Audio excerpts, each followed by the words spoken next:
আসসালামু আলাইকুম গাইস, আজকের এই ভিডিওতে আমি আপনাদেরকে দেখাবো কিভাবে বাটন মোবাইলের টাইম এবং ডেট ঠিক করবেন। তো অবশ্যই এই ভিডিওতে অবশ্যই একটা লাইক করে দেবেন। তো প্রথমে আপনারা মোবাইলের সেটিং অপশনে চলে যাবেন। দেখতে পাচ্ছেন আমি সেটিং অপশনে চলে আসলাম। তারপর এখান থেকে ফোন অপশনে ক্লিক করবেন।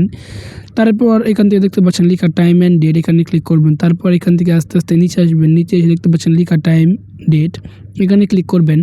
তো তারপর এখান থেকে আপনারা দেখতে পাচ্ছেন AM এবং PM অপশন আছে। তো আমি এখান থেকে AM দিয়ে দিলাম। তো তারপর এখান থেকে নিচে দেখতে পাচ্ছেন টাইম দেওয়ার অপশন আছে। তো আমি এখান থেকে 10টা 28 বাজে, তো দেখতে পাচ্ছেন আমি 10টা 28 সিলেক্ট করে দিয়ে নিচে দেখতে পাচ্ছেন আবারও অপশন এসে পড়েছে ডেট দেওয়ার। তো আজকে 21 তারিখ, তো আমি 21 তারিখ দিয়ে দিলাম। তো তারপর এখান থেকে আজকে 7 মাস, তো আমি 7 মাস দিয়ে দিলাম। তো 7 মাস দিয়ে দেওয়ার পর দেখতে পাচ্ছেন আজকে হচ্ছে 2026 সাল। তো আমি 2025 সালের বদলে 2026 সাল লিখে দিলাম। লিখে দিয়ে এখান থেকে ওকেতে ক্লিক করে দিব। ওকেতে ক্লিক করে দেওয়ার সাথে সাথে কিন্তু আমাদের টাইম এবং ডেট দেখতে পাচ্ছেন ঠিক হয়ে গিয়েছে। তো সাবস্ক্রাইব করে দেবেন অবশ্যই। ধন্যবাদ।